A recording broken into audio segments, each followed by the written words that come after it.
안녕하세요. 작년 말에 솔로로 돌아온 30대 여성입니다. 2달 만에 짧은 결혼을 끝내게 된 건 바로 집안의 골칫덩이였던 노총각 아주버님 때문이에요. 남편과 저, 두 사람의 문제가 아닌 제3자 때문에 이혼까지 하게 될 거라곤 상상하지 못했는데. 남편과는 고교 시절 동창입니다. 당시에는 서로 인사만 주고 받을 정도로 서먹한 사이였지만 고향을 떠나 같은 지역에 있는 대학에 진학하면서 가까워진 특이한 사이랄까요. 이후로 친한 친구처럼 몇 년을 지내다가 우연한 기회로 30이 되던 해부터 연애를 시작했어요. 오랜 시간에 걸쳐 서로를 알아왔던 덕분에 큰 잡음 없이 즐거운 만남을 가졌고 부부의 영까지 맺게 되었지요.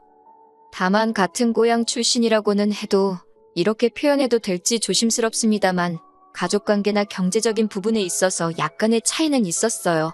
남편 쪽 이야기부터 해보자면 어머님 아버님은 작은 식당을 운영하셨는데 점점 젊은 사람들도 빠져나가고 관광객도 줄어들면서 문을 닫네만에 하는 상황이었지요. 반면에 제 경우 조부모님이 운영하시던 공장을 저희 부모님이 물려받아 운영하고 계셨는데 워낙 기존 거래처가 많아서 큰 어려움 없이 지금까지 유지되고 있는 걸로 알아요. 하지만 이러한 배경적 차이는 솔직히 저에겐 문제가 안 되었어요. 진작부터 알고 있기도 했고 남편 한 사람만 두고 본다면 능력 있는 남자였으니까요. 게다가 친정부모님께서도 사람 됨됨이가 중요한 거라 하시면서 집이며 혼수며 부족한 건 당신들이 도와주시겠다 하셨지요. 다만 딱 한 가지 친정부모님이 우려하신 부분이 있었는데 그건 바로 남편의 형이었어요. 남편에게는 위로 띠동갑의 미혼인 아주버님이 있습니다. 어머님 아버님은 정상이라고 하시지만 제가 보기에는 지능에 좀 문제가 있어 보이고요. 실제로 남편이 말하기를 아주버님이 20대 때 친구들하고 술 먹고 놀다가 건물에서 떨어진 적이 있답니다. 다행히 높은 층수는 아니라서 몇 군데 부러지고 말았지만 문제는 이후로 아주버님이 감정 조절을 잘 못하신다고요. 갑자기 화내고 갑자기 웃고 솔직히 저도 몇 번 뵌 적이 있지만 어떨 때는 그 변화가 너무 잦아서 무섭기도 하대요. 심지어 한 번은 그 화를 참지 못하고 제 앞에서 어머님 손목을 비튼 적도 있었고요. 그럼에도 불구하고 아주버님 본인도 그리고 어머님 아버님 두 분 다 병원에 가서 검사받기를 거부하십니다. 특히 어머님은 말씀하시기를 어차피 당신들이 죽을 때까지 끼고 살 거라며 신경 쓰지 말래요. 저희한테 짐되는 일은 없을 거라면서 솔직히 좀 꺼림직하긴 했지만 제가 남편하고 결혼하는 거지 아주버님하고 결혼하는 것도 아니고 그리고 늦었지만 그래도 돌이켜 생각해보면 어머님 아버님 댁이 워낙 멀다 보니 자주 보고 살 수 있는 상황도 아니니까 아주버님에 관한 일에 한해서는 못 본 척 모르는 척 눈 감고 살면 된다고 스스로 합리화를 했던 것도 같아요. 한편 저희 둘의 결혼식은 무사히 이루어졌습니다. 남편이 모은 돈 5천에 제가 모은 돈 7천이 있었는데 친정아버지가 서울에 작은 아파트를 사주시면서 하시는 말씀이 제 돈은 비상금이다 생각하고 가지고 있으라고요. 그래서 그 돈은 은행에 맡겨두고 남편에게는 비밀로 했네요. 한편 집 문제가 해결되었으니 남은 건 결혼식과 혼수였는데 결혼식은 양가에서 반반씩 부담해 주셨습니다. 그렇다 보니 남편이 해결해야 할 일은 혼수밖에 없었어요. 그런데 이 무렵 어머님이 연락을 해오셔서는 뜬금없이 당신 주변 분들이 아들 장가 보내면서 이걸 받았네, 저걸 받았네 그런 이야기를 하시더군요. 솔직히 저도 나이가 30이 넘었는데 왜 그런 말씀을 하시는지 당연히 눈치를 챘지요. 그래서 뭐가 필요하시냐 하니까 명품백을 말씀하십니다. 솔직히 황당하더라고요. 제가 집을 해오는 마당인데 표현은 못하시더라도 속으로 고마워하실 줄 알았거든요. 그런데 그 와중에도 저한테 뭐 하나 받고 싶어 하시다니 이걸 귀엽게 받으려야 어째야 하나 싶대요. 어머님은 저에게 남편에겐 말하지 말라고 신신당부를 하셨지만 제가 왜 이런 골칫거리를 혼자 끌어안고 가야 하나 싶어서 남편에게 다 털어놓았습니다. 그랬더니 남편이 정말 미안하다며 어머님이 시골분이라 생각하시는 게 고리타분하다나요? 어이가 없어서 저희 부모님은 뭐 도시분들이라서 보이는 게 없어서 사위가 아무것도 안 해오는데 턱하니 집 사주고 그러시겠어요? 하지만 그런 얘기 해봤자 서로 마음이나 상하지 싶어서 그렇게까지 따지진 않고 그래서 어쩌자는 거냐 물었습니다. 그랬더니 남편이 어머님 가방은 자기가 모은 돈으로 사드리겠대요. 어머님한테는 제가 사드린 걸로 하고요. 솔직히 이런 남편의 방법이 마음에 쏙 드는 건 아니었어요. 5천을 모아온 것도 많은 건 아닌데 거기서 다시 한 500만 원은 빠진다는 소리였으니까. 하지만 자기 딴에는 고민 끝에 내놓은 해결책이었을 테고 아무래도 사람이 돈 문제에 예민하잖아요. 행여 남편 자존심이라도 상할까 싶어서 더는 타박하지 않고 그냥 그렇게 하라고 했습니다. 뭐 또 생각해보면 아들이 엄마 선물해주는 건데 해주는 사람이 기분이 나쁘겠어요? 받는 사람이 나쁘겠어요? 안 그런가요? 하지만 어머님의 억지는 여기서 끝이 아니었습니다. 저희의 경우 신혼여행에서 돌아와 가정가구가 다 들어오기까지 한 달이 좀 안 걸렸어요. 게다가 소파가 제일 늦게 들어오다 보니 거실이 너무 썰렁해서 집들이를 하기도 여의치가 않았지요. 그런데 그새를 못 기다리시고 어머님이 저에게 연락을 하셔서는 저를 막 야단치시대요.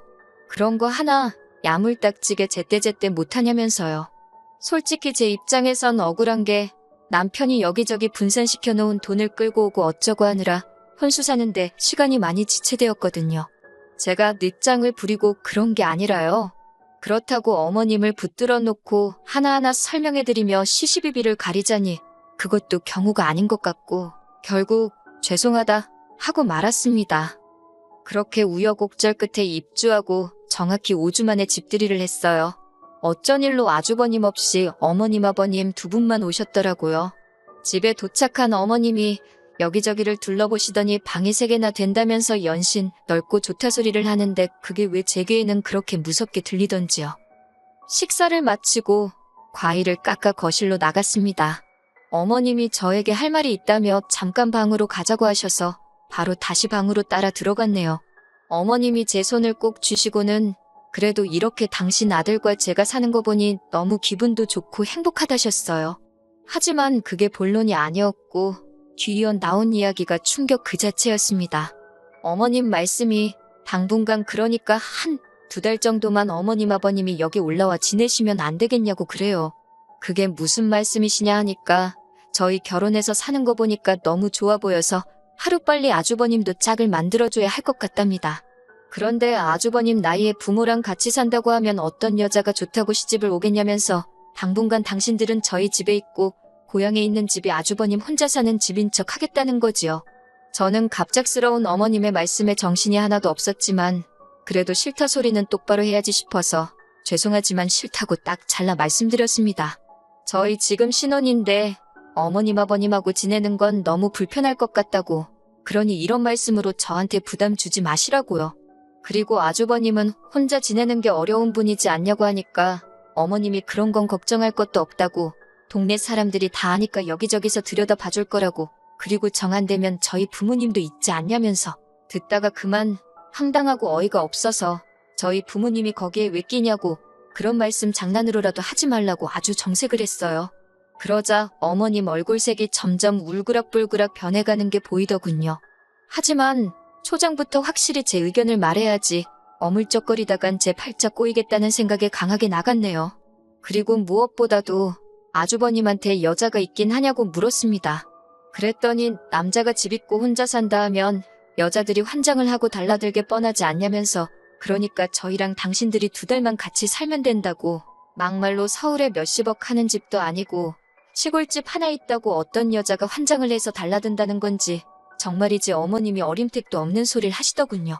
제가 100번 양보해서 2달이다 생각하고 같이 살았다가 아주버님 장가 그 사이에 못 가시면 어쩌실 거냐고 따지니 어머님이 사람 일이 원래 뜻대로만 되는 건 아니지 않냐며 그때는 정말 확실히 알아차렸습니다. 이대로 같이 살게 되면 끝이다. 평생 모실 수도 있겠구나. 정말이지 여러 가지로 별의별 생각이 다 들어서 무조건 죄송하다 못 들은 이야기로 하겠다 하고 방에서 먼저 나와버렸어요.